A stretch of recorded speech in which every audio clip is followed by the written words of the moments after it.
Good morning एवं नमस्कार। आज हम हमारे हिंदी विषय में हमारे 5वीं इकाई जिसका नाम है सवाल बालमन के जवाब डॉक्टर कलाम के, तो इस इकाई पार्ट 3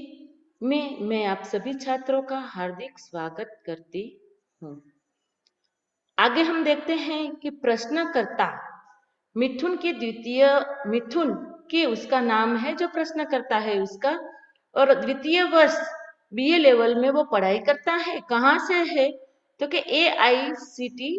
अमृतापुरी से है। तो उसका जो सवाल है वो हम देखते हैं। प्रश्नकर्ता मिथुन के द्वितीय वर्ष बी लेवल AICT अमृतापुरी। भारत को विकसित राष्ट्र बनाने में राजनीतिज्ञ की क्या भूमिका होनी चाहिए? डॉक्टर कलाम। जिम्मेदार राजनीतिज्ञ दूरदर्शितापूर्ण नीतियां बनाता है। महात्मा गांधी ने निष्ठा के राजनीतिक सिद्धांत को सत्य, अहिंसा तथा निस्वार्थ भावना में ढालते हुए ब्रिटिश शासकों के विरुद्ध अपनी लड़ाई छेड़ी थी। वर्तमान राजनीतिज्ञों को अपने कठिन परिश्रम, उत्कृष्टता और पारदर्शी कार्यों से मार्गदर्शन देना होगा। साथ ही गरीबी रेखा से नीचे रह रहे लगभग 26 करोड़ भारतीयों के उत्थान के लिए भी कार्य करना होगा। तो अगला जो सवाल है वो सवाल मिथुन के द्वितीय वर्ष बी लेवल AICT अमृतापुरी से है।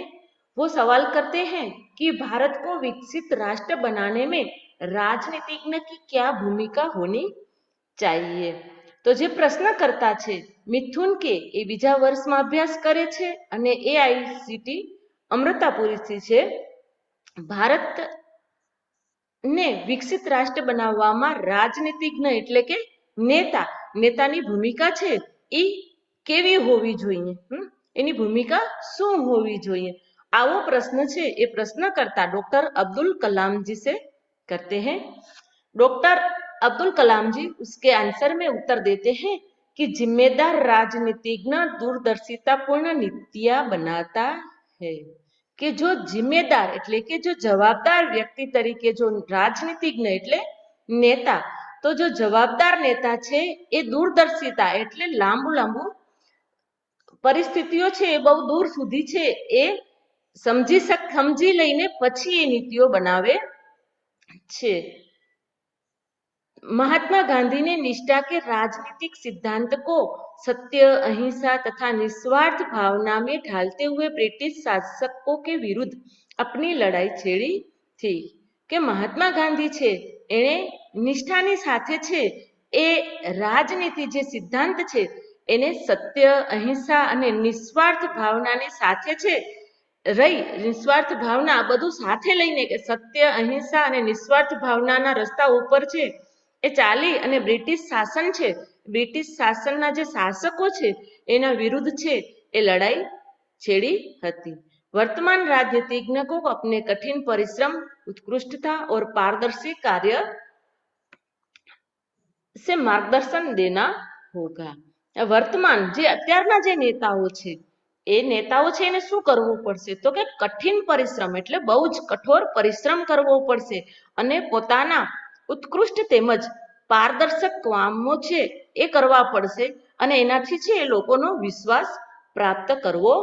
પડશે। તો આ માર્ગદર્શી જે કાર્યો છે એનાથી એને માર્ગદર્શન આપવું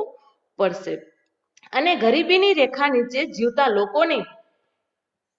ઉન્નતિ, ઉત્થાન એટલે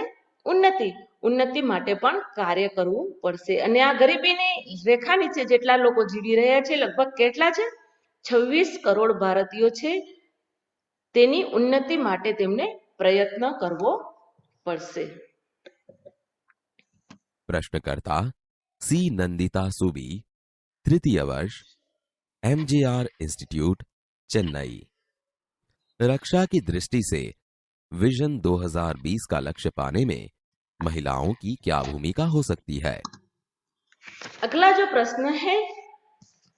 वो प्रश्न है सी नंदिता सुबी, वो तृतीय वर्ष MGR इंस्टीट्यूट चेन्नई से है। वो प्रश्न करते हैं कि रक्षा की दृष्टि से विजन 2020 का लक्ष्य पाने में महिलाओं की क्या भूमिका हो सकती है કે જે આ પ્રશ્નકર્તા છે સી નંદિતા સુબી એ ત્રીજા વર્ષમાં છે અને ઇન્સ્ટિટ્યૂટ ચેન્નઈ MGR છે ત્યાં એ અભ્યાસ કરે છે અને તેનો જે સવાલ છે રક્ષાની દ્રષ્ટિએ વિઝન 2020 નું જે લક્ષ્ય છે એ પ્રાપ્ત કરવું છે તો એમાં મહિલાઓ છે એની ભૂમિકા શું હોઈ શકે उसके उत्तर में अब्दुल कलाम जी कहते हैं डॉक्टर कलाम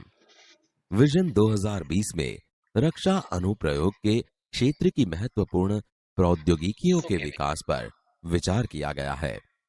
राष्ट्रीय सुरक्षा की बात भी विजन 2020 का एक अभिन्न अंग है। सशस्त्र सेनाओं में नियुक्ति के लिए पुरुष और महिला के आधार पर कोई भेदभाव नहीं किया जाता। तीनों सेनाओं में पर्याप्त महिला अधिकारी नियुक्त हैं। राष्ट्रीय रक्षा क्षमताओं में वृद्धि के लिए महिलाएं उच्च स्तरीय सामरिक सेना बहुगुणक उपकरणों पर कार्य करके भी अपना सहयोग दे सकती हैं। अब्दुल कलाम जी उसके उत्तर में क्या कहते हैं कि विजन 2020 में रक्षा अनुप्रयोग के क्षेत्र की महत्वपूर्ण प्रौद्योगिकियों के विकास पर विचार किया गया है કે વિઝન છે એ 2020 નું છે એમાં રક્ષા અનુપ્રયોગ ક્ષેત્રમાં મહત્વપૂર્ણ છે એ બધી જે પ્રૌદ્યોગિકીઓ છે એનામાં વિકાસ પર વિચાર કરવામાં આવ્યો છે અને રાષ્ટ્રીય સુરક્ષા की बात भी विजन 2020 का एक अभिन्न अंग है કે આ બધા જે ઔદ્યોગિક વિકાસ જે થાય છે એ વિકાસની સાથે સાથે બીજી બધા જે વિકાસની દ્રષ્ટિએ વિચાર કરવામાં આવે તો તેમાં છે એ સુરક્ષાનો પણ એક વિઝન છે અને એ વિઝન છે 2020 નું એમાં રાષ્ટ્રીય સુરક્ષા એ પણ એક અભિન્ન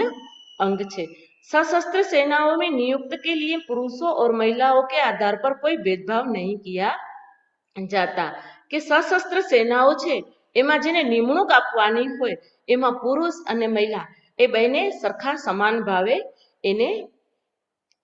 આધાર આપવામાં આવે છે કે એમાં છે નિમણૂક આપવામાં આવે છે સમાન ભાવના આધાર ઉપર નિમણૂક આપવામાં આવે છે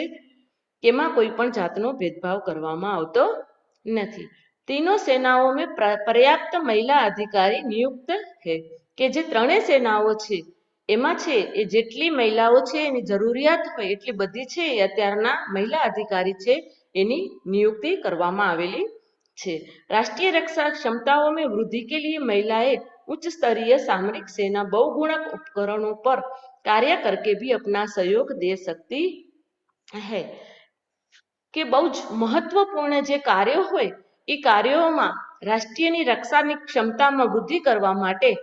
મહિલાઓ છે સ્ત્રીઓ છે જે એ પણ ઉચ્ચ સ્તરમાં બહુ જ મહત્વપૂર્ણ છે એ ઉપકરણો એટલે આપણે સાધનો છે એના દ્વારા એ કાર્ય કરી અને પોતાના છે એ પોતાનો સહયોગ આપી શકે છે કે સેનામાં મહિલાઓનો ફાળો શું હોઈ શકે તો કે ભારતીય સેનામાં પુરુષો અને મહિલાઓ છે એની નિયુક્તિમાં કોઈ પણ જાતનો ભેદભાવ કરવામાં આવતો નથી અને આજે પણ સેનામાં છે ત્રણેય સેનાઓ જે છે ત્રણેય સેનાઓમાં મહિલાઓ પણ ઉચ્ચ સ્તર જે છે એ ઉચ્ચ स्तरीय सेवा प्रदान કરી રહી છે प्रश्नकर्ता जोधपुर दौरे पर डॉक्टर कलाम से एक बच्चे द्वारा पूछा गया प्रश्न क्या हम अति विशिष्ट व्यक्तियों के दौरे पर हो रहे अनावश्यक खर्चे कम नहीं कर सकते? डॉक्टर कलाम तुमने इस मंच पर एक बड़ी कुर्सी देखी होगी वह कुर्सी अब यहां पर नहीं है ठीक ऐसे ही अनुत्पादक चीजों पर हो रहे अनावश्यक खर्च भविष्य में नहीं होंगे। अगला प्रश्न है वो जोधपुर दौरे पर डॉक्टर कलाम जी से एक बच्चे ने पूछा गया है यहाँ पर बच्चे का नाम नहीं दिया गया है तो लेकिन ये बच्चे ने जो सवाल किया है वो सवाल क्या है कि क्या हम अति विशिष्ट व्यक्तियों के दौरे पर हो रहे अनावश्यक खर्च कम नहीं कर सकते तो डॉक्टर कलाम जी कहते हैं कि तुमने इस मंच पर एक बड़ी सी कुर्सी देखी होगी ડોક્ટર કલામ કહે છે કે તમે છે એ આ મંચ ઉપર છે એક મોટી ખુરશી જોઈ હશે, વહ ખુરશી અબ યહાં પર નહીં હૈ, અને જે તે ખુરશી છે એ હવે અહીંયા છે नहीं। ठीक ऐसे ही अनुत्पादक चीजों पर हो रहे अनावश्यक खर्च भविष्य में नहीं होंगे। કે ઠીક એવી જ રીતે છે એ જ્યાં વધારાની જરૂરિયાત વગરના જે ખર્ચ હોય, જેની જરૂરિયાત નથી, અનાવશ્યક એટલે અનાવશ્યક એટલે જરૂરિયાત નથી એવા ખર્ચ છે એ ભવિષ્યમાં હવે થશે નહીં। તો આવી રીતે છે એ ડોક્ટર કલામજી છે એણે છે એ બાળકો દ્વારા થયેલા જે પ્રશ્નો છે એના જવાબમાં છે એ બાળકોને છે પ્રોત્સાહન મળે, આગળ વધવા માટેની પ્રેરણા મળે, અને જીવનમાં સફળતાના મંત્ર છે એનું ડોક્ટર કલામજીનો જે દ્રષ્ટિકોણ છે આ બધી બાબતમાં છે એ ડોક્ટર કલામજીએ બહુ સરસ મજાના જવાબ આપેલા છે। અને એમાં જીવનના મંત્રમાં કે સખત પરિશ્રમ કરી અને સાહસથી છે એ આગળ વધી અને તમે છે એ મોટા માણસો બની શકો છો, મોટી વ્યક્તિ બની શકો છો। અને તમારે છે એ જીવનમાં ખાસ તો એક લક્ષ્ય નિશ્ચિત કરવું પડે છે, અને એ લક્ષ્યને નિશ્ચિત દિશામાં લઈ જવા માટે કઠોર પરિશ્રમ કરવાનો છે। આપણી ઉપર આવેલી જે મુસીબતો છે એના ઉપર વિજય મેળવવા માટે ખૂબ જ પ્રયત્ન કરવા પડે, અને પ્રયત્ન અને પરિશ્રમ અને સાહસથી જ છે જીવનમાં સફળતા મળે છે।